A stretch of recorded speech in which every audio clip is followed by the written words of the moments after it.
Story time audio ബുക്സിലേക്ക് എല്ലാവർക്കും സ്വാഗതം. ജോസി ഭാഗമറ്റ് എഴുതിയ നോവൽ കാവൽമാടം തുടരുന്നു. ഓഫീസിന് മുമ്പിൽ അന്തം വിട്ടു നിൽക്കുന്ന സഹപ്രവർത്തകരെ കണ്ടപ്പോൾ എന്തോ കുഴപ്പമുണ്ടെന്ന് അവന് തോന്നി. നോക്കിയപ്പോൾ താൻ പിടിച്ചിട്ട ലോറി കാണാനില്ല. എവിടെ തങ്കപ്പൻപിള്ള? ലോഡും ലോറിയും. റാഫേൽ മുതലാളിയും ആൾക്കാരും വന്നു ബലമായി പിടിച്ചെടുത്തുകൊണ്ട് പോയി. എന്നിട്ട് നിങ്ങളത് കയ്യും കെട്ടി നോക്കി നിന്നോ? വണ്ടിയിലോട്ട് കയറ്. ഗാർഡുകൾ മടിച്ചു ജീപ്പിൽ കയറി. എനിക്ക് നല്ല സുഖമില്ല സാർ, തങ്കപ്പൻപിള്ള പറഞ്ഞു. റോബി അയാളെ തുറച്ചു നോക്കി. എന്നിട്ട് ജീപ്പ് ഓടിച്ചു നീങ്ങി. മലമ്പാതിയിലൂടെ ജീപ്പ് ചീറിപ്പാഞ്ഞു. അതൊരു മരണപ്പാച്ചിലായിരുന്നു. ജീപ്പിലുള്ളവർക്ക് ഭയമായി. ഒന്നുകിൽ ഇത് എവിടെയെങ്കിലും ഇടിച്ചു തകരും, അല്ലെങ്കിൽ കൊക്കയിലേക്ക് മറിയുമെന്ന് അവർ വിചാരിച്ചു. കുറേ ദൂരം ഓടിക്കഴിഞ്ഞപ്പോൾ ദൂരെ മലമ്പാതിയിലൂടെ ലോറിയും ജീപ്പും പോകുന്നത് കണ്ടു. റോബി സ്പീഡ് കൂട്ടി. സാറേ, ഭാര്യയും പിള്ളേരും ഉള്ളവരാ പലരും. സാറിന് നഷ്ടപ്പെടാൻ ഒന്നുമില്ല, ജോർജ് പേടിയോടെ പറഞ്ഞു. റോബി കല്ലറയ്ക്കന്മാരുടെ തൊട്ടുപിറകിലെത്തി. എത്ര ഓണടിച്ചിട്ടും സൈഡ് കയറുന്നില്ല. റോഡിനോട് ചേർന്ന് അല്പം നിരപ്പായ പുൽമേടുള്ള ഭാഗത്തെത്തി. റോബി പുൽമേട്ടിലൂടെ ജീപ്പ് ഓടിച്ച് കയറ്റി. ഇരമ്പിപ്പായിച്ച് ലോറിയുടെ മുന്നിലേക്ക് ജീപ്പ് ചാടിച്ച് നിർത്തി. ലോറി ജീപ്പിന്മേൽ വന്ന് ചെറുതായി മുട്ടി നിന്നു. റോബി ജീപ്പിൽ നിന്ന് ചാടി ഇറങ്ങി. കല്ലറയ്ക്കന്മാരും ചാടി ഇറങ്ങിക്കഴിഞ്ഞിരുന്നു. റാഫേൽ മുതലാളിയും ജോണിക്കുട്ടിയും ജെയിംസും ടോമിയും ലോറിയുടെ മുമ്പിൽ വന്നു നിന്നു. അവർ എന്തിനും തയ്യാറെടുത്ത മറ്റു റോബിയെ നോക്കി. പെട്ടെന്ന് അവർക്കൊരു സംശയം. റേഞ്ച് ഓഫീസറുടെ വേഷത്തിൽ തങ്ങളുടെ മുമ്പിൽ നിൽക്കുന്നത് റോബിയല്ലേ എന്ന്. റോബിയുടെ ഛായ നല്ലതുപോലെയുണ്ട്. ആ വേഷം അഴിച്ചു വെച്ചാൽ റോബി തന്നെ. പെട്ടെന്ന് തന്നെ തങ്ങളുടെ വിഡ്ഢിത്തത്തെക്കുറിച്ച് അവർ ഓർത്തു. തങ്ങൾ വെടിവെച്ച് കൊന്നുകളഞ്ഞ റോബി എങ്ങനെ ഇവിടെ വരും? അത് റേഞ്ചറുടെ വേഷത്തിൽ. റോബി കല്ലറയ്ക്കന്മാരെ മാറി മാറി നോക്കി. തൻ്റെ കുടുംബം തകർത്തവർ, തന്നെ ചതിച്ചു കൊല്ലാൻ ശ്രമിച്ചവർ, തൻ്റെ പെങ്ങളെ പിഴപ്പിച്ച് അനാഥയാക്കി നാട് കടത്തിയവർ. റോബിയുടെ തൊട്ടുപിറകിൽ സഹപ്രവർത്തകർ കർത്തവ്യതാമൂഢരായി നിന്നു. റാഫേൽ മുതലാളി റോബിയുടെ അടുത്തേക്ക് വന്നു. എടാ കൊച്ചനെ, നീ പുതിയതായി വന്നവനാണെന്ന് ഞങ്ങൾക്കറിയാം. ഇവിടുത്തെ രീതികളൊന്നും നിനക്കറിഞ്ഞുകൂടാ. സാരമില്ല, നമുക്ക് ഇനിയും സഹകരിച്ച് നീങ്ങാം. പറഞ്ഞു തീരും മുമ്പേ റോബിയുടെ കാരിരുമ്പ് പോലത്തെ കൈകൊണ്ടുള്ള ഊക്കനിടി റാഫേലിൻ്റെ മുഖത്ത് വീണു. റാഫേൽ ഒരു നിലവിളിയോടെ പിന്നോട്ട് മറിഞ്ഞു. ഉടനെ ആൺമക്കൾ 3 റോബിയുടെ നേർക്ക് ചാടി വീണു. പൊരിഞ്ഞ അടി തുടങ്ങി. റോബിയുടെ സഹപ്രവർത്തകർക്ക് കല്ലറയ്ക്കന്മാരെ തൊടാൻ ധൈര്യം ഉണ്ടായില്ല. അവർ അനങ്ങിയതേയില്ല. സംഘടന അധിക നേരം വേണ്ടി വന്നില്ല. റോബിയുടെ ഇരുമ്പു തൂക്കനിടികളേറ്റ 3 പേര് നിലംപരിശായി. കയറ്റിയിടറോ ജീപ്പിലോട്ട് 4-നെയും. റോബി ഗാർഡുകളുടെ നേർക്ക് ആക്രോശിച്ചു. റോബിയുടെ മിന്നൽ പ്രകടനം കണ്ട് സ്തബ്ധരായി നിൽക്കുകയായിരുന്ന ഗാർഡുകൾ ഞെട്ടി. അവരുടനെ ഓരോരുത്തരെയായി താങ്ങിപ്പിടിച്ച് ജീപ്പിനുള്ളിൽ കയറ്റി. മറ്റവനെ കയറ്റണ്ട. റോബി ജോണിക്കുട്ടിയുടെ നേർക്ക് വിരൽ ചൂണ്ടി. നീ അല്ലേടാ റാസ്കൽ, ഓഫീസ് മുറ്റത്ത് നിന്ന് വണ്ടി ബലമായിട്ട് കൊണ്ടുവന്നത്? തിരിച്ചവിടെ കൊണ്ടുപോയിടറാ. ഇടിയേറ്റ അവശനായ ജോണിക്കുട്ടി വേച്ച് ചെന്ന് ലോറിയിൽ കയറി. ലോറി പുൽമേട്ടിലൂടെ കയറ്റിയിട്ട് തിരിച്ച് നേരെ റേഞ്ച് ഓഫീസിലേക്ക് ഓടിച്ചു. പിന്നാലെ റോബിയും സംഘവും നീങ്ങി. അവർ റേഞ്ച് ഓഫീസിലെത്തി. അവിടെയുണ്ടായിരുന്ന ഉദ്യോഗസ്ഥന്മാർ അമ്പരന്നു. പുതിയ റേഞ്ചർ ജഗജില്ലിയായ കല്ലറയ്ക്കൻ റാഫേലിനെയും മക്കളെയും പിടിച്ചു കെട്ടിക്കൊണ്ട് വന്നിരിക്കുന്നു. അവന്മാരെ അപ്പുറത്തെ മുറിയിലോട്ടിട്ട് അടയ്ക്ക് റോബി ഗാർഡുകളോട് ആജ്ഞാപിച്ചു. ഗാർഡുകൾ അനുസരിച്ചു. റോബിയുടെ സഹപ്രവർത്തകർ ഇടപെട്ടു. സാറേ, കല്ലറയ്ക്കന്മാരെ വെറുതെ വിട്ടേക്കുന്നതാ ബുദ്ധി. വെറുതെ പുലിവാലി പിടിക്കണ്ട. മൂർഖന്മാരാ, അസൽ രാജവെമ്പാലകൾ. ആരുടെയും ഉപദേശമൊന്നും വേണ്ട. കാട്ടുകള്ളന്മാർക്ക് ഓശാന പാടാനല്ല ഞാൻ ഈ യൂണിഫോം ധരിച്ചിരിക്കുന്നത്. റോബി കല്ലറയ്ക്കന്മാരെ ഇട്ടിരിക്കുന്ന മുറിയിലേക്ക് കയറി വാതിലടിച്ചു. എന്നിട്ട് ഓരോരുത്തരെയും മാറി മാറി നോക്കി. പിന്നെ റാഫേൽ മുതലാളിയുടെ സമീപം ചെന്നു. കാട്ടിൽ നിന്ന് സർക്കാർ തടി പെർമിറ്റും പാസുമില്ലാതെ കടത്തുവല്ലേടാ? റാഫേലിൻ്റെ 2 ചുവട്ടിലും ഒരേ സമയത്ത് പടക്കം പൊട്ടി. വീരശൂരന്മാരായ 3 ആൺമക്കളെ പടച്ചവനല്ലേടാ നീ? ലോകത്തിന് നീ ഇതിനേക്കാൾ വലിയ ദ്രോഹം ചെയ്യാനില്ലടാ. റാഫേൽ മുതലാളിക്കിട്ട് റോബി ശരിക്കങ്ങ് പെരുമാറി. ചങ്ക് കലങ്ങി മറിയുന്ന ഇടി. നാഫിക്ക് തന്നെ ചവിട്ടും തൊഴിയും. റാഫേൽ മുതലാളി അവശനായി വീണു. അടുത്ത ഊഴം ജോണിക്കുട്ടിക്കായിരുന്നു.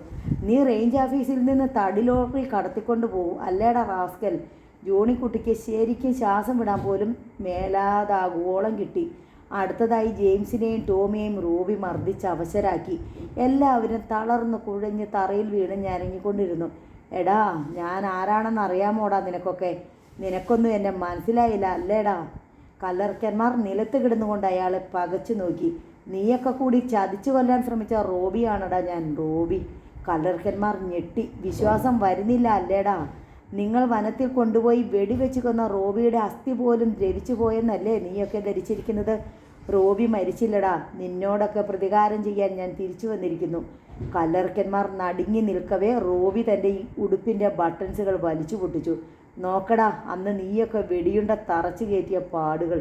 കല്ലർക്കന്മാർ കണ്ടു. വെടിയുണ്ട കയറിയ 2 പാടുകൾ അവർ കണ്ടു. എൻ്റെ കുടുംബം തകർത്തില്ലേടാ നിങ്ങൾ? ഇനി കല്ലർക്കന്മാർ കരുതിക്കോടാ. കല്ലർക്കൻ തറവാടിൻ്റെ അടിത്തറ വരെ മാന്തി ചീന്തലാറ്റിൽ എറിഞ്ഞിട്ടേ എനിക്കിനി വിശ്രമമുള്ളൂ. അതും പറഞ്ഞിട്ട് റോബി കൊടുങ്കാറ്റ് പോലെ പുറത്തേക്ക് പോയി. അവൻ അന്ന് തന്നെ DFO MC ജോസഫിനെ വിവരം അറിയിച്ചു. DFO ഉടൻ സ്ഥലത്ത് പാഞ്ഞെത്തി. കല്ലർക്കന്മാരെ പ്രതി ചേർത്തു കേസാക്കി. പിറ്റേന്ന് തന്നെ അവരെ കോടതിയിലെത്തിച്ചു. കോടതി കല്ലർക്കന്മാരെ റിമാൻഡ് ചെയ്യാൻ ഉത്തരവായി. ചുരുളിക്കാട്ട് റേഞ്ചിൽ ഈ സംഭവം വലിയ കോളുകളൊക്കെ സൃഷ്ടിച്ചു. വൻതോതിലും ചെറിയ തോതിലും കള്ളത്തടി കടത്തും കഞ്ചാവ് കൃഷിയുമുള്ള മുതലാളിമാരെല്ലാം അങ്കലാപ്പിലായി. പുതിയ റേഞ്ചർ ഒരു സിംഹമാണ്. ആളുകൾ പരസ്പരം പറഞ്ഞു തുടങ്ങി. കള്ളിനും പെണ്ണിനും കൈക്കൂലിക്കും വഴങ്ങാത്തവനാ പുതിയ റേഞ്ചർ. വനം കൊള്ളക്കാർക്ക് ഒരു രക്ഷയുമില്ല. 5 കണ്ടംകാർക്ക് റോബി ജീവിച്ചിരിക്കുന്നു എന്ന വാർത്ത വലിയൊരു അത്ഭുതമായിരുന്നു. പലരും വിശ്വസിച്ചില്ല. വിശ്വസിച്ചവർക്കെല്ലാം വലിയ സന്തോഷമായിരുന്നു. റോബിയുടെ ധീരസാഹസികതകളെക്കുറിച്ച് പൊടിപ്പും തൊങ്ങലും വെച്ച് വാർത്തകൾ 5 കണ്ടം മുഴുവൻ വ്യാപിച്ചു. അവനൊരു മായാവിയാ. അവനെ കളിപ്പിക്കാനും കൊല്ലാനും ആർക്കും പറ്റുകയില്ല. ആട്ടുകല്ലിലിട്ട് അരച്ച് കുറുക്കിയെടുത്ത് വിഴുങ്ങിയാലും അവൻ വയറും പൊളിച്ച് പുറത്ത് ചാടി വരും. അവനാരാ സാധനം? മന്ത്രശക്തിയുള്ളവനാ. റോബി കല്ലർക്കന്മാരുടെ കൊലപാതക ശ്രമത്തിൽ നിന്ന് രക്ഷപ്പെട്ടതിനെക്കുറിച്ച് പല കഥകളുമുണ്ടായി. കല്ലർക്കന്മാർ ചതിച്ചു കൊല്ലാൻ കൊണ്ടുപോയ റോബി ഇരുട്ടിൽ കല്ലർക്കന്മാരുടെ കണ്ണു വെട്ടിച്ച് രക്ഷപ്പെട്ടുവെന്ന് ഒരു കഥ. കല്ലർക്കന്മാരുടെ നിത്യശത്രുവായ ഒരു ഒറ്റയാൻ കാട്ടിൽ വെച്ച് കല്ലർക്കന്മാരുടെ ചതിയിൽ നിന്ന് രക്ഷപ്പെടുത്തിയതായി മറ്റൊരു കഥ. പ്രസ്തുത ഒറ്റയാൻ്റെ ഇണയെ കല്ലർക്കന്മാർ വകവരുത്തിയതാണത്രേ. കല്ലർക്കന്മാരെ വിരട്ടിയോടിച്ച ശേഷം ഒറ്റയാൻ വെടിയേറ്റ് വീണ റോബിയെ തുമ്പിക്കൈയിൽ കോരിയെടുത്ത് വനത്തിൽ ക്യാമ്പ് ചെയ്തിരുന്ന ഒരു സംഘം ഫോറസ്റ്റ് ഉദ്യോഗസ്ഥന്മാരുടെ ടെൻറ്റിനകത്ത് കൊണ്ടിട്ട ശേഷം കടന്നു കളഞ്ഞു അത്രേ. വേറൊരു കഥ കാട്ടിൽ തപസ് ചെയ്തിരുന്ന ഒരു സന്യാസി റോബിയെ രക്ഷപ്പെടുത്തിയെന്നാണ്. ഇതിലൊന്നും വിശ്വാസം വരാതെ ചിലർ ചുരുളിക്കാട് റേഞ്ച് ഓഫീസിലേക്ക് പോയി റോബിയെ നേരിൽ കണ്ടു. കുഞ്ഞാപ്പു, താന്നിക്കലവറാൻ, ജോസുകുട്ടി, മുരിങ്ങശ്ശേരി കുട്ടപ്പൻ മുതലായവരായിരുന്നു ആ സംഘത്തിലുണ്ടായിരുന്നത്. റേഞ്ചറായി അവിടെ ഇരിക്കുന്നത് റോബി തന്നെയാണെന്ന് അവർ ഉറപ്പുവരുത്തി. റോബി അവരോടെല്ലാം സ്നേഹപൂർവ്വം പെരുമാറി. താൻ രക്ഷപ്പെട്ട കഥകളെല്ലാം അവരെ അറിയിച്ചു. കുഞ്ഞാപ്പുവും കൂട്ടരും 5 കണ്ടത്തിൽ മടങ്ങിച്ചെന്നു. തങ്ങൾ റോബിയെ നേരിൽ കണ്ട വിവരം കൊട്ടിഘോഷിച്ചു. റോബിയെ കണ്ടവരെ കാണാനും കഥകൾ കേൾക്കാനും ആളുകൾ കൂട്ടം കൂടി. ഓരോരുത്തർ റോബി പറഞ്ഞ കഥകൾ പൊടിപ്പും തൊങ്ങലും ചേർത്ത് ആവർത്തിച്ചു. എല്ലാം കഴിഞ്ഞ് താന്നിക്കലവറാൻ പറഞ്ഞു, ഇനിയല്ലേ റാഫേലും മക്കളും അനുഭവിക്കാൻ പോകുന്നത്? ചതിച്ചു കൊല്ലാൻ നോക്കിയതിനും പെങ്ങളുടെ ജീവിതം നശിപ്പിച്ചതിനും വീടും പറമ്പും സ്വന്തമാക്കിയതിനും അവൻ പകരം വീട്ടാതിരിക്കുമോ? അതിനല്ലേ അവൻ തിരിച്ചു വന്നിരിക്കുന്നത്. റാഫേൽ മുതലാളിയെ മക്കളെ എന്നാ ചെയ്യാനാ? കൊല്ലാനൊക്കുകയല്ലോ. അവനൊരു സർക്കാർ ഉദ്യോഗസ്ഥനല്ലേ? മുരിങ്ങശ്ശേരി കുട്ടപ്പൻ ചോദിച്ചു. അവൻ കൊല്ലും, നീ നോക്കിക്കോ. ഓരോരുത്തരെ അവൻ തട്ടും. അവൻ വെറും 7ാം കൂലിയായിരുന്ന കാലത്ത് കല്ലർക്കന്മാരെ നിലയ്ക്ക് നിർത്തിയിട്ടില്ല. ഇപ്പോഴാണെങ്കിൽ അവൻ റേഞ്ച് ഓഫീസറാ. ഇനിയല്ലേ കളി കാണാൻ പോകുന്നത്. റോബിയുടെ തിരിച്ചുവരവ് കല്ലർക്കന്മാരെ ഭയചകിതരാക്കിയിരുന്നു. ജാമ്യത്തിൽ പുറത്തു വന്ന അവർ 5 കണ്ടത്തിൽ തിരിച്ചെത്തി. അപ്പനും ആൺമക്കളും കൂട്ടം കൂടിയിരുന്ന് ആലോചിച്ചു. ചത്തെന്ന് വിചാരിച്ചവൻ തിരിച്ചു വന്നല്ലോ. കാലപുരിക്ക് അയച്ചവൻ കാലനായിട്ട് തിരിച്ചു വന്നാലത്തെ അവസ്ഥയായല്ലോ. റാഫേൽ മുതലാളി പറഞ്ഞു. എനിക്കിപ്പോഴും വിശ്വാസം വരുന്നില്ല. നമ്മൾ വെടിവെച്ച് കൊന്നതല്ലേ അവനെ? അവൻ റേഞ്ചറായിട്ട് വന്നിരിക്കുന്നു. ഇതൊരുമാതിരി യക്ഷിക്കഥ പോലെ ഇരിക്കുന്ന ജോണിക്കുട്ടി പറഞ്ഞു. യക്ഷിക്കഥയൊന്നുമല്ല, ഇടി ശരിക്ക് കിട്ടിയതല്ലേ. വെടികൊണ്ട പാടും അവൻ കാണിച്ചു. അവൻ ചത്തില്ലായിരുന്നു. ടോമി പറഞ്ഞു. നിങ്ങളെ വേണം തൊഴിക്കാൻ. 3 പേർക്കും തോക്കുണ്ടായിട്ട് ഒരുത്തനെ കൊല്ലാൻ പറ്റിയില്ല. നിങ്ങളിൽ ഒരുത്തനെ അവൻ തട്ടുകയും ചെയ്തു. റാഫേൽ മുതലാളി കുറ്റപ്പെടുത്തി. അവൻ ചത്തെന്ന് വിചാരിച്ചല്ലേ ഞങ്ങൾ പോകുന്നത്. ഒടുക്കത്തെ ജീവന അവൻ്റേത്. ഗ്രഹണ സമയത്ത് ഞാഞ്ഞൂളും പാമ്പായി കൊത്തുമെന്ന് കേട്ടതുപോലെ അവനിതാ ഇവിടുത്തെ റേഞ്ചർ. ഇനി എന്താവാ ചെയ്യുന്നേ? അവൻ നമ്മളെ വെറുതെ വിടുകയില്ല. അവൻ്റെ പെങ്ങളെ നശിപ്പിച്ചതിനും വീട് സ്ഥലവും തട്ടിയെടുത്തതിനും അവനെ കൊല്ലാൻ നോക്കിയതിനും ഒക്കെ അവൻ പ്രതികാരം ചെയ്യും. കല്ലർക്കൽ തറവാട് കുളം തോണ്ടുവെന്ന അവൻ്റെ ശബ്ദം.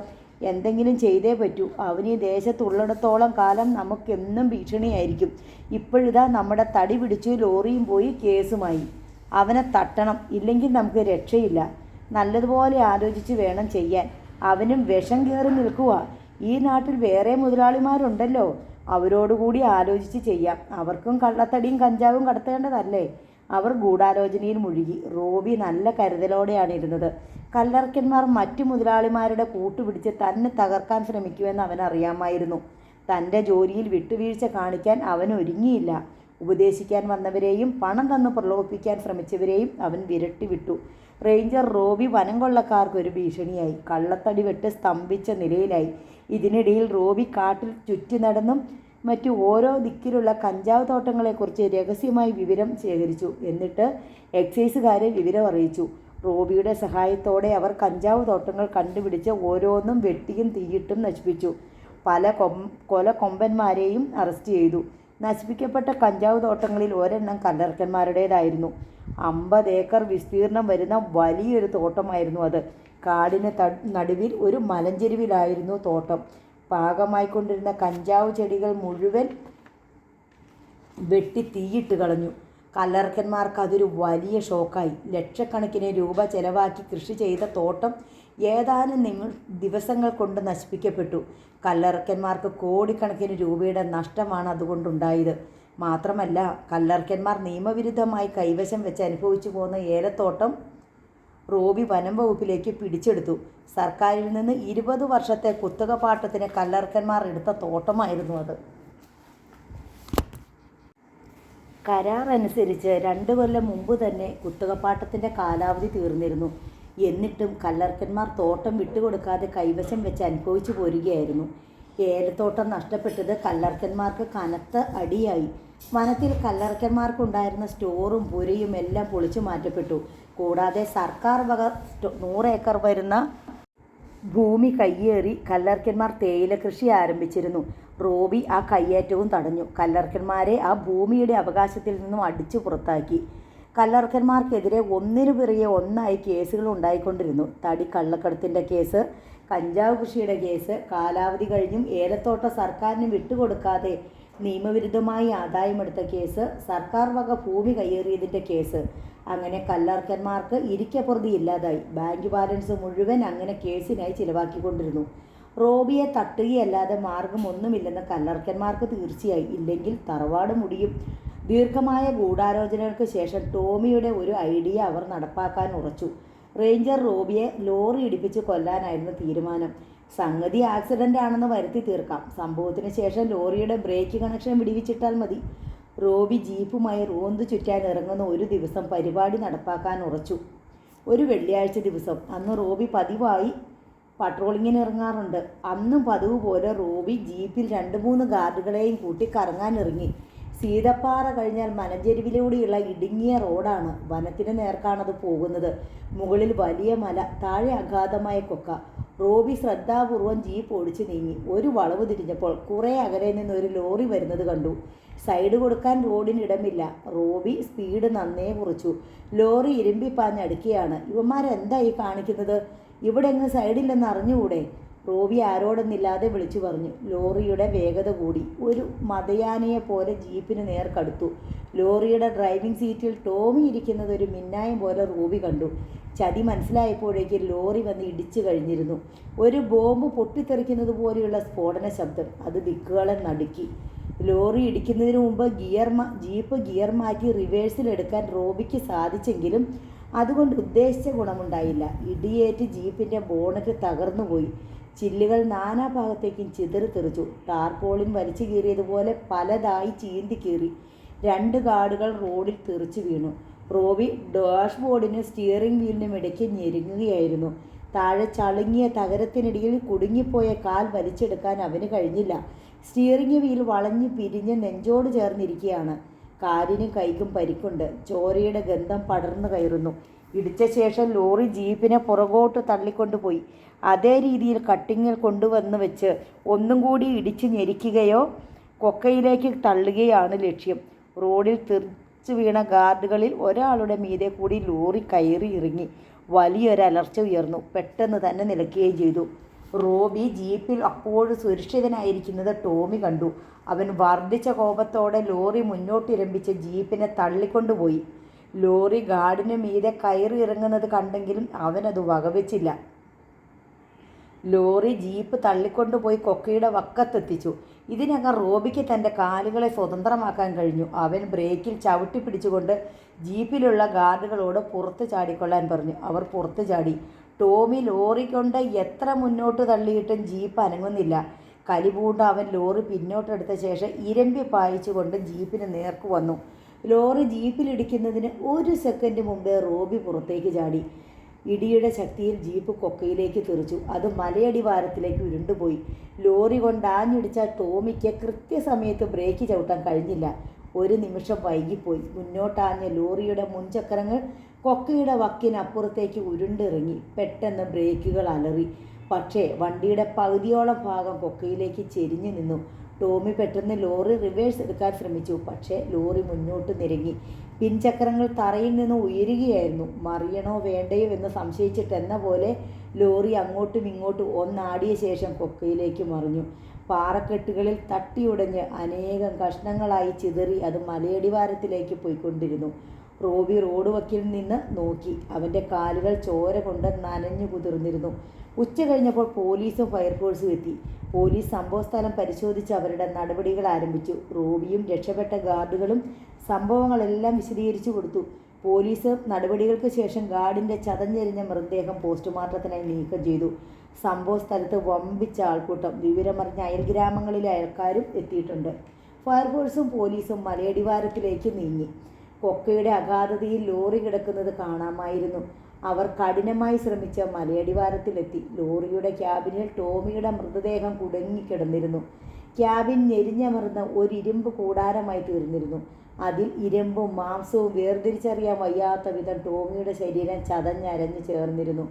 പോലീസും ഫയർഫോഴ്സും കൂടി ആ മാംസകഷ്ണങ്ങൾ ഇളക്കി പുറത്തെടുത്തു. അവ പോസ്റ്റ്മോർട്ടത്തിനായി കൊണ്ടുപോയി. അഞ്ചുകണ്ടത്തിലെല്ലാം ആളുകൾ ഇതിനെക്കുറിച്ച് തന്നെയാണ് സംസാരിച്ചു കൊണ്ടിരുന്നത്. റോബി പ്രതികാരം ആരംഭിച്ചു കഴിഞ്ഞു. ജോസൂട്ടി പറഞ്ഞു. അതെ അതെ, താന്നിക്കിലവറം ശരിവെച്ചു. ഇനി കല്ലറയ്ക്കന്മാർക്ക് രക്ഷയില്ല. ഒരുത്തൻ്റെ കഥ കഴിഞ്ഞു. എങ്ങനെ മതിച്ചു നടന്ന ചെറുക്കനായിരുന്നു ആ ടോമി. ഭൂമിക്ക് മേലെ അവനോളം കേമൻ വേറെയില്ലെന്നായിരുന്നു ഭാവം. പുഴുവിനെ പോലെ ചതഞ്ഞരിഞ്ഞു പോയില്ലേ. ഏത് വലിയവനാണേലും കൊള്ളാം. ഇത്രയേ ഉള്ളൂ. മുരിങ്ങശ്ശേരി കുട്ടപ്പൻ പറഞ്ഞു. അടുത്തത് ജെയിംസ് ആയിരിക്കും. ഇളമുറ തൊട്ട് മേലോട്ട് ഓരോരുത്തരെ തട്ടാനായിരിക്കും റോബിയുടെ പ്ലാൻ. മക്കൾ ഓരോരുത്തരായിട്ട് ചാവുന്നത് റാഫേൽ മുതലാളിക്ക് കാണേണ്ടി വരും. അവസാനം അവൻ അയാളെയും തട്ടും. അഭിപ്രായങ്ങൾ അങ്ങനെ തുടർന്നു പോയി. ഏതായാലും ടോമിയുടെ മരണം അഞ്ചുകണ്ടംകാർക്കൊരു ചരിത്ര സംഭവമായി. ഒരു പേടി സ്വപ്നം പൊലിഞ്ഞു. പോസ്റ്റ്മോർട്ടത്തിന് ശേഷം ടോമിയുടെ ശവശരീരം ബന്ധുക്കൾ ഏറ്റുവാങ്ങി. അവരത് അഞ്ചുകണ്ടം പള്ളി സെമിത്തേരിയിൽ കല്ലറക്കന്മാരുടെ കുടുംബ കല്ലറയിൽ സംസ്കരിച്ചു.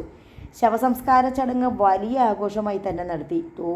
കുടയും കുരിശും ബാൻഡുവാദ്യവും എല്ലാം ഉണ്ടായിരുന്നു. ടോമിയുടെ മരണം കല്ലറക്കന്മാർക്ക് ഒരു കനത്ത ആഘാതമായിരുന്നു. തങ്ങളുടെ ഒരു കൈ ഒടിഞ്ഞതായി അവർക്ക് തോന്നി. എന്തൊക്കെയോ അത്യാഹിതങ്ങൾ വരാനിരിക്കുകയാണെന്ന ഭീതി മനസ്സിൽ നിറഞ്ഞു. കഷ്ടകാലം ആരംഭിച്ചിരിക്കുന്നു. റാഫേൽ മുതലാളിക്ക് തോന്നി. ഒരു മകൻ നഷ്ടപ്പെട്ടു. ഏലത്തോട്ടം നഷ്ടപ്പെട്ടു. കഞ്ചാവ് തോട്ടവും തേയിലത്തോട്ടവും നഷ്ടപ്പെട്ടു. 2 ലോറികൾ നഷ്ടപ്പെട്ടു. കോടിക്കണക്കിന് രൂപയുടെ നഷ്ടം. സർവനാശത്തിൻ്റെ കൊടുങ്കാറ്റ് ആഞ്ഞു വീശുകയാണ്. കാറ്റ് വിതച്ചവൻ കൊടുങ്കാറ്റ് കൊയ്തേ പറ്റൂ. വളരെയധികം ക്രൂരതകൾ ചെയ്തിട്ടുണ്ട്. ദുഷ്ടത്തരങ്ങളുടെ കൂത്തരങ്ങായിരുന്നു ജീവിതം. ഇനി കൊടും പാപങ്ങൾക്കെല്ലാം ഇരട്ടി കൂലി. മുതലും പലിശയും തിരിച്ചടിക്കേണ്ടി വന്നിരിക്കുന്നു. ഞെട്ടലിൽ നിന്നും ആദ്യം ഉണർന്നത് ജോണിക്കുട്ടിയാണ്. പ്രതികാരദാഹം അവനിൽ ആളിക്കത്തി. അപ്പനെയും ജെയിംസിനെയും വിളിച്ചവൻ പറഞ്ഞു. നമ്മുടെ ടോമി പോയി. വിലപ്പെട്ടത് പലതും നമുക്ക് നഷ്ടപ്പെട്ടു. ഇനി അടങ്ങിയിരുന്നാൽ പറ്റില്ല. നമ്മളെ ഓരോരുത്തരെയായിട്ട് അവൻ തട്ടും. നമ്മൾ എന്ത് ചെയ്യണം? മുതലാളി ചോദിച്ചു. ടോമിയുടെ ചോരയ്ക്ക് അവനോട് പ്രതികാരം ചെയ്യണം. ഇനി അവൻ ജീവിച്ചിരിക്കാൻ പാടില്ല. ജീവിച്ചിരുന്നാൽ കല്ലറയ്ക്കൽ തറവാട് അവൻ കുളം തോണ്ടും. സംഗതിയൊക്കെ ശരി തന്നെ. പക്ഷേ ഒരു പക്ഷേയുമില്ല. ഇതിനിടയിൽ മറ്റൊരു സംഭവമുണ്ടായി. ജെയിംസ് ഒരു ദിവസം 2 സഹായികളെയും കൂട്ടി വനത്തിൽ പോയി. വനത്തിലൊരിടത്ത് ഒരു ഗുഹയറിയിൽ അതിരഹസ്യമായി കുറേ കഞ്ചാവ് സൂക്ഷിച്ചിരുന്നു. അത് സുരക്ഷിതമായി ഇരിപ്പുണ്ടോ എന്ന് നോക്കാനായിരുന്നു പോയത്. താമസിയാതെ കച്ചവടം ഉറപ്പിക്കേണ്ട ചരക്കാണ്. ഒരു പാർട്ടി വന്ന് മുട്ടിയിട്ടുണ്ട്. ആനകളുടെ ശല്യം ഉണ്ടായേക്കുമെന്ന് കരുതി ജെയിംസ് ഒരു തോക്കും കയ്യിൽ കരുതിയിരുന്നു. ഞായറാഴ്ചയായിരുന്നതിനാൽ ഫോറസ്റ്റുകാരുടെ ഉപദ്രവം ഒന്നും ഉണ്ടാകാനിടയില്ലെന്ന് ജെയിംസ് കരുതി. അവനും കൂട്ടാളികളും വനത്തിൽ കടന്ന് കുറേ ദൂരം ഉള്ളിലേക്ക് ചെന്നു. അപ്രതീക്ഷിതമായി അവർ പെട്രോളിങ്ങിനിറങ്ങിയ റോബിയുടെയും സംഘത്തിൻ്റെയും മുമ്പിൽ ചെന്നുവിട്ടു. ഞായറാഴ്ച തടി ഇറക്കാനിറങ്ങുന്ന ഇടത്തരം വനം കൊള്ളക്കാരെ പിടികൂടാൻ ഇറങ്ങിയതായിരുന്നു റോബിയും കൂട്ടരും. അവർ ശബ്ദമുണ്ടാക്കാതെ നീങ്ങുകയായിരുന്നു. അപ്പോഴാണ് ജെയിംസ് സംഘവും എതിരെ വന്നു പെട്ടത്. ഫോറസ്റ്റുകാരെ കണ്ടതും ജെയിംസിൻ്റെ തുണക്കാർ നാലുപാടും പരക്കം പാഞ്ഞു. ജെയിംസ് എന്ത് ചെയ്യണമെന്നറിയാതെ പകച്ചു നിന്നു. ജെയിംസിൻ്റെ അനുയായികൾ ഓട്ടം പിടിച്ചതാണ് കുഴപ്പമുണ്ടാക്കിയത്. റോബിക്കത് സംശയത്തിന് കാരണമായി. ഓടിപ്പോയവരെ പിടിക്കാൻ അവൻ ഗാർഡുകളെ അയച്ചു. റോബി ജെയിംസിനെ സമീപിച്ചു.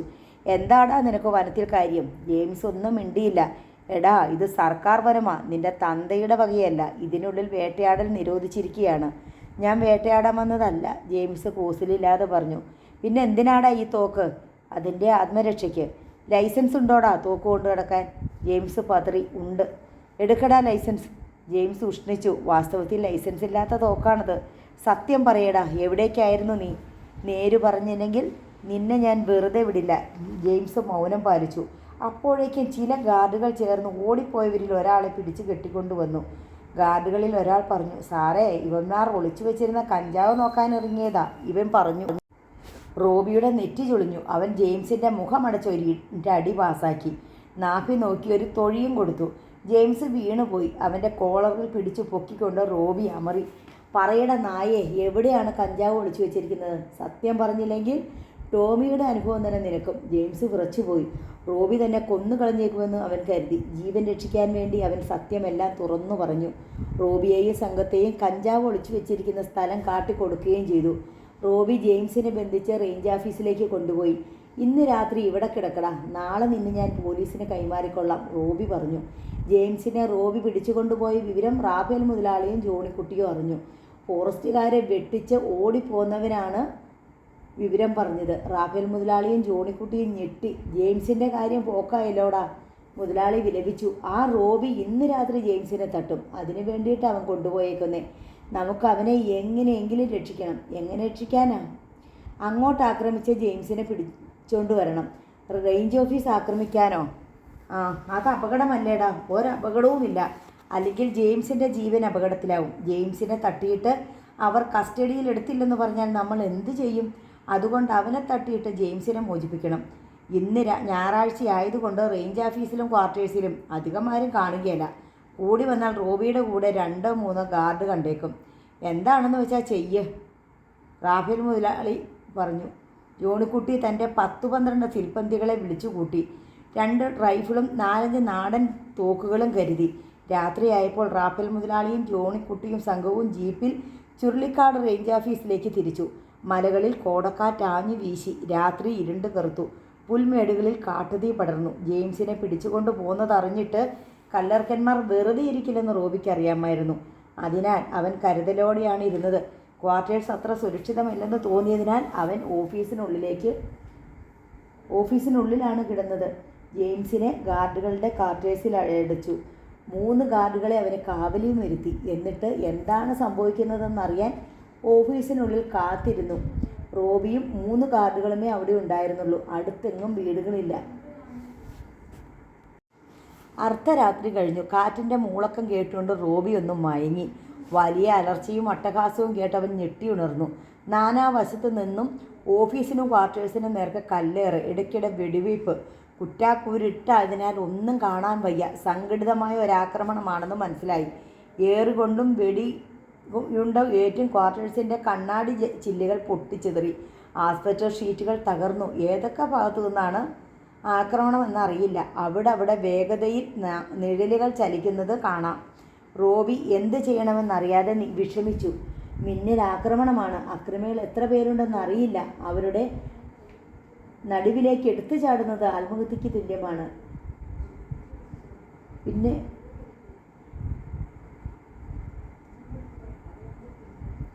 ഇപ്പോൾ ക്വാർട്ടേഴ്സിന് നേർക്കാണ് ആക്രമണം. ഗാർഡുകൾ വാതിൽ തുറന്ന് ചിതറിയോടുന്നത് അവ്യക്തമായി കണ്ടു. പിടിയടാ, പിടിയടാ! ജോണിക്കുട്ടിയും റാഫേൽ മുതലാളിയും അമറുന്നു. ജെയിംസിനെ അവർ മോചിപ്പിച്ചു കഴിഞ്ഞു. അവരെല്ലാവരും കൂടി ഓഫീസിന് നേർക്ക് വരികയാണ്. എവിടെയാണടാ അവൻ? റോബി, അവൻ്റെ അമ്മയുടെ റേഞ്ചർ, ജോണിക്കുട്ടി അട്ടഹസിക്കുന്നു. അവൻ ഓഫീസിനകത്താ, ജെയിംസ് പറയുന്നു. ടാർക്കിനടാ അവൻ്റെ അമ്മായിയപ്പൻ്റെ ഓഫീസ്, ജോണിക്കുട്ടിയുടെ അലർച്ച. ഓഫീസിന് നേർക്ക് കല്ലേറും വെടിവയ്പ്പും ആരംഭിച്ചു. ജനാലകളെല്ലാം തോക്കിൻ്റെ പാത്തി കൊണ്ട് ഇടിച്ച് തകർത്തു. ഇനി രക്ഷയില്ലെന്ന് റോബിക്ക് മനസ്സിലായി. രക്ഷപ്പെടാൻ ഒരു മാർഗവുമില്ല. പൊടുന്നനെ ഓഫീസ് മുറിയുടെ വാതിൽ വലിയൊരു ശബ്ദത്തോടെ പൊളിഞ്ഞു വീണു. ഏറ്റവും മുമ്പേ ജോണിക്കുട്ടി മുറിക്കകത്തേക്ക് പാഞ്ഞു കയറി. റോബി തോക്കെടുത്ത് വാതിലിൻ്റെ നേർക്ക് ചൂണ്ടി പിടിച്ചിരിക്കുകയായിരുന്നു. വാതിൽ പൊളിച്ച് അക്രമികൾ അകത്ത് കടന്നതും അവൻ കാഞ്ചി വലിച്ചു. അന്തരീക്ഷത്തെ പ്രകമ്പനം കൊള്ളിച്ചുകൊണ്ട് വെടിയച്ച മുഴങ്ങി. ഒപ്പം ഒരലർച്ച കേട്ടു. ജോണിക്കുട്ടിക്കായിരുന്നു വെടിയേറ്റത്. ഒട്ടും പ്രതീക്ഷിക്കാത്ത വെടിയായിരുന്നതിനാൽ അക്രമികൾ പകച്ചുപോയി. മുന്നോട്ട് കുതിച്ചവർ പിടിച്ചു കെട്ടിയതുപോലെ നിന്നു. റോബിയുടെ ഇരട്ടക്കുഴൽ തോക്കിൽ നിന്ന് ഒരു തവണ കൂടി നിറയൊഴിഞ്ഞു. കെട്ടിടത്തിലേക്ക് പാഞ്ഞു കയറിയ അക്രമികൾ പ്രാണനും കൊണ്ട് പിന്തിരിഞ്ഞോടി. തറയിൽ വീണ് കിടക്കുകയായിരുന്ന ജോണിക്കുട്ടിയെ ആരൊക്കെയോ താങ്ങി പിടിച്ച് പുറത്തിറക്കി. ഏറ്റവും പിന്നിലായിരുന്ന റാഫേൽ മുതലാളി ഉച്ചത്തിൽ മകനെ വിളിച്ചു. എടാ മോനെ ജോണിക്കുട്ടി, അപ്പച്ചാ. ബഹളത്തിനിടയിൽ റാഫേൽ മുതലാളി തിക്കി തിരക്കി ജോണിക്കുട്ടിയുടെ അടുത്തേക്ക് വന്നു. വാസുവും വേറെ രണ്ടുപേരും ചേർന്ന് അവനെ ജീപ്പിലേക്ക് എടുത്തുകൊണ്ട് പോവുകയായിരുന്നു. അയ്യോ, ഞാനിപ്പം ചാവുവേ, എൻ്റെ ചങ്കു പൊട്ടുന്നേ. ജോണിക്കുട്ടിയുടെ അമർത്തിയ നിലവിളി. മോനെ ജോണിക്കുട്ടി, എവിടെയാടാ വെടിയേറ്റത്? അയ്യോ, എൻ്റെ വയറിനാണേ, അവനെന്നെ കൊന്നു അപ്പച്ചാ, കൊന്നു. അവർ ജോണിക്കുട്ടിയെ ജീപ്പിൽ കയറ്റി കിടത്തി. അവൻ പിടഞ്ഞടിച്ചു. നാലുപാടും ചോര തീർപ്പിച്ചു. അതിനിടയിൽ ഒരു കൂട്ടർ ജെയിംസിനെ മോചിപ്പിച്ചു ജീപ്പിൽ കൊണ്ടുവന്നിരുത്തിയിരുന്നു. മർദ്ദനമേറ്റ് അവൻ ഏറെക്കുറെ അവശനായിരുന്നു. ജെയിംസേ, നിന്റെ ചേട്ടനിട്ട വെടി ആരോ പറഞ്ഞു. ചേട്ടാ, ജോണി ചേട്ടാ, എൻ്റെ ജെയിംസേ, എൻ്റെ കാര്യം പോക്കായിടാ. ചേട്ടനൊന്നും പേടിക്കണ്ട, നമുക്ക് നേരെ ആശുപത്രിയിലേക്ക് പോവാം. ഇതൊന്നും വേണ്ട. അതിനു മുമ്പേ ഞാൻ മരിക്കും. അയ്യോ, എൻ്റെ നെഞ്ചു പൊട്ടുന്നേ. ഒരു തുള്ളി വെള്ളം കിട്ടിയിരുന്നെങ്കിൽ. റാഫേൽ മുതലാളി ഡ്രൈവറുടെ സീറ്റിലേക്ക് ചാടി കയറി. കയറിനിടെ എല്ലാവരും വിട്ടേക്കാം. പ്രാണം കയ്യിലെടുത്ത് പിടിച്ചുകൊണ്ട് നിന്ന അക്രമികളെല്ലാം ജീപ്പിൽ ചാടി കയറി. റോബി തോക്കുമായി പുറത്തിറങ്ങി വന്നപ്പോഴേക്കും ജീപ്പ് ഇരമ്പി കുതിച്ചു കഴിഞ്ഞിരുന്നു. ക്വാർട്ടേഴ്സ് തല്ലി തകർത്ത് ജെയിംസിനെ അവർ മോചിപ്പിച്ചു കൊണ്ടുപോയെന്ന് റോബിക്ക് മനസ്സിലായി. അവൻ നേരെ ഷെഡിലേക്ക് ഓടി. റേഞ്ചറുടെ ജീപ്പ് ഷെഡിൽ കയറ്റിയിട്ടിരിക്കുകയാണ്. ഗാർഡായ തോമസിൻ്റെ കയ്യിലാണ് ഷെഡിൻ്റെ താക്കോൽ. അക്രമികളെ ഭയന്ന് ക്വാർട്ടേഴ്സിലുണ്ടായിരുന്ന ഗാർഡുകൾ പുറത്തേക്ക് ഇറങ്ങി ഓടിയിരുന്നു. തോമസേ, തോമസേ, റോബി ഉച്ചത്തിൽ വിളിച്ചു. തോമസേ, ഞാനാ വിളിക്കുന്നത്. റോബി, ഷെഡിൻ്റെ താക്കോലും കൊണ്ടുവാ. അവരെല്ലാം പോയോ സാറേ? കുറേ അകലെ കുറ്റിക്കാട്ടിൽ നിന്നും തോമസിൻ്റെ ശബ്ദം. എല്ലാവരും പോയി. ആ താക്കോലും ഇങ്ങ് കൊണ്ടുവരൂ. തോമസ് മടിച്ച് താക്കോലുമായി വന്നു ചേർന്നു. തന്നെപ്പോലെയുള്ള പേടിത്തൊണ്ടന്മാരെ ആണല്ലോ എൻ്റെ കീഴിൽ ജോലിക്ക് കിട്ടിയത്, റോബി കുറ്റപ്പെടുത്തി. എൻ്റെ സാറേ, ജീവൻ കളഞ്ഞിട്ടുള്ള ഒരു ഏർപ്പാടിന് ഞാനില്ല. ജോലിയില്ലെങ്കിൽ ഇല്ലെന്നേ ഉള്ളൂ. അവന്മാരുടെ കയ്യിലെങ്ങാനും പെട്ടിരുന്നെങ്കിൽ ചന്നം പിന്നെ കുത്തിക്കീറുകയില്ലായിരുന്നോ? എന്നിട്ട് അവരെന്നെ ഒന്നും ചെയ്തില്ലല്ലോ. അത് സാറിൻ്റെ കയ്യിൽ തോക്കുണ്ടായിട്ട്. ഗാർഡുകൾക്ക് തോക്ക് കൊടുക്കാൻ നിയമമില്ലല്ലോ. എടോ, താൻ ആ ഷെഡൊന്ന് തുറക്കടോ, എനിക്ക് അവരെ ഫോളോ ചെയ്യണം. തോമസ് പെട്ടെന്ന് താക്കോൽ എടുത്തുകൊണ്ട് വന്നു. അപ്പോഴേക്കും ഓടിപ്പോയിരുന്ന മറ്റു ഗാർഡുകളും വന്നെത്തി. ആഹാ, ധീരന്മാരെല്ലാം എത്തിയല്ലോ, റോബി പരിഹസിച്ചു. തോമസ് ഷെഡ് തുറന്നു. റോബി ഉടൻ ജീപ്പ് ഇറക്കി. എൻ്റെ കൂടെ പോരാൻ ധൈര്യമുള്ളവരൊക്കെ കയറ്. റോബി ജീപ്പിൽ കയറി സ്റ്റാർട്ട് ചെയ്തു. തോമസും മറ്റൊരു ഗാർഡും മനസ്സില്ലാ മനസ്സോടെ കയറി. മറ്റുള്ളവർ അനങ്ങിയതേയില്ല. ജീപ്പ് ശരമിട്ടതുപോലെ ചീറിപ്പാഞ്ഞു. റാഫേൽ മുതലാളിയുടെ ജീപ്പ് വളരെ അകലെ എത്തിക്കഴിഞ്ഞിരുന്നു. വെടിയേറ്റ ജോണിക്കുട്ടി ജീപ്പിൽ കമിഴ്ന്നു കിടക്കുകയാണ്. അവൻ ഇടയ്ക്കിടെ കൈകാലിട്ടടയ്ക്കുകയും ഞരങ്ങുകയും ചെയ്തുകൊണ്ടിരുന്നു. വെള്ളം ഞരക്കത്തിൻ്റെ ശക്തി കുറഞ്ഞു വന്നു. ജീപ്പിൽ ചോര തളം കെട്ടി. അപ്പച്ച, അവൻ പിറകെ വരുന്നുണ്ട്. ജെയിംസ് റോബിയുടെ ജീപ്പിൻ്റെ വെളിച്ചം കണ്ട് വിളിച്ചു പറഞ്ഞു. റാഫേൽ മുതലാളി ജീപ്പിൻ്റെ വേഗത കൂട്ടി. പക്ഷേ അതുകൊണ്ട് വലിയ ഗുണമൊന്നും ഉണ്ടായില്ല. റോബിയുടെ ജീപ്പുമായുള്ള അകലം ക്രമേണ കുറഞ്ഞു വന്നു. റോബിയുടെ ജീപ്പ് തൊട്ടുപിറകിലെത്തി. റാഫേൽ മുതലാളി വീണ്ടും ആക്സിലേറ്ററിൽ കാലമർത്തി. 2 ജീപ്പുകളും മരണപ്പാച്ചിൽ തുടർന്നു. റാഫേൽ മുതലാളി ഒരു വളവ് വീശിയെടുക്കുകയായിരുന്നു. പെട്ടെന്ന് ജീപ്പിൻ്റെ നിയന്ത്രണം നഷ്ടപ്പെട്ടു. മുൻചക്രങ്ങളിൽ ഒരെണ്ണം കാനയിലേക്ക് പാളി ഇറങ്ങി. അയ്യോ, ചതിച്ചല്ലോ, റാഫേൽ മുതലാളി ഒന്ന് നിലവിളിച്ചു. നിയന്ത്രണം വിട്ടു പാഞ്ഞു ചെന്ന് ജീപ്പ് കട്ടിംഗ് സൈഡിലുള്ള പാറമേൽ ഇടിച്ചു മറിഞ്ഞു. അതൊരു വശം ചെരിഞ്ഞ് റോഡിലേക്ക് വന്നു കിടന്നു. ജീപ്പിനുള്ളിൽ നിന്നും നിലവിളികൾ മുഴങ്ങി. പുറകിൽ തൂങ്ങി നിന്നിരുന്നവർ എവിടെയൊക്കെയോ തെറിച്ചു വീണു. റോബിയുടെ ജീപ്പ് മറിഞ്ഞ ജീപ്പിന് തൊട്ടു പിന്നിലായി ബ്രേക്കിട്ട് നിർത്തി.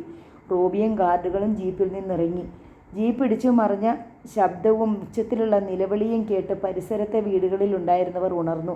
പലരും ടോർച്ചുകളും മറ്റുമായി റോഡിലേക്ക് ഇറങ്ങി വന്നുകൊണ്ടിരുന്നു. റോബിയും കൂട്ടരും മറിഞ്ഞ് ജീപ്പിനടുത്ത് ചെന്നു. അവർ കണ്ട കാഴ്ച ദാരുണമായിരുന്നു. ജീപ്പിനുള്ളിലുണ്ടായിരുന്നവർക്കെല്ലാം പരിക്കേറ്റിട്ടുണ്ട്. അവിടെ ചോര ചീറ്റിത്തെറിച്ച് വീണിരിക്കുന്നു. റാഫേൽ മുതലാളി ഡ്രൈവിംഗ് സീറ്റിൽ ബോധമറ്റ് കിടക്കുന്നു. ഇടിയുടെ ആഘാതത്തിൽ ജീപ്പിൻ്റെ ബോണറ്റ് ഉള്ളിലേക്ക് ഞെരിഞ്ഞു തള്ളി. റാഫേൽ മുതലാളിയുടെ കാലുകൾ ഇരുമ്പുപാളികൾക്കിടയിൽപ്പെട്ട് തകർന്നു കഴിഞ്ഞിരുന്നു.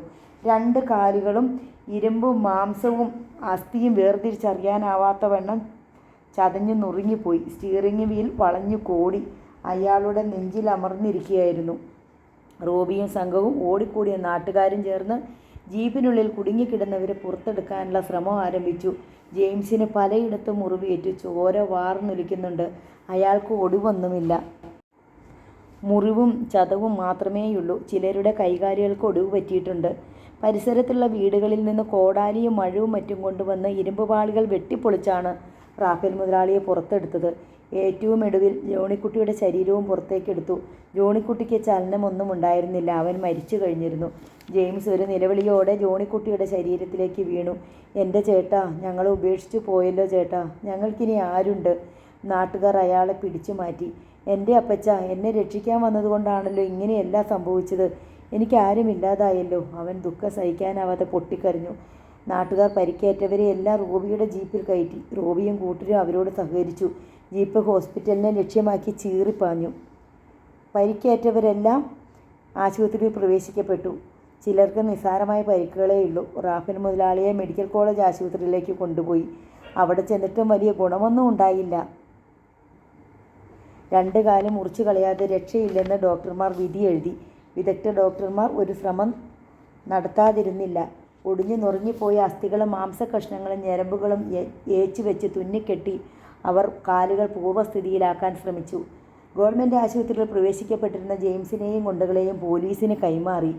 റേഞ്ച് ഓഫീസ് ആക്രമിച്ചതിൻ്റെ പേരിൽ പോലീസ് അവരുടെ മേൽ കേസെടുത്ത് അന്വേഷണം ആരംഭിച്ചു. പ്രതികളെയെല്ലാം അറസ്റ്റ് ചെയ്ത് ആശുപത്രിയിൽ തന്നെ പോലീസ് കാവലിൽ സൂക്ഷിച്ചു. പോലീസ് റേഞ്ച് ഓഫീസിൽ ചെന്നു തെളിവെടുത്തു. തകർക്കപ്പെട്ട വാതിലുകളും ജനലുകളുമാണ് അവിടെ കാണാൻ സാധിച്ചത്. നോവൽ വീണ്ടും നാളെ തുടരും.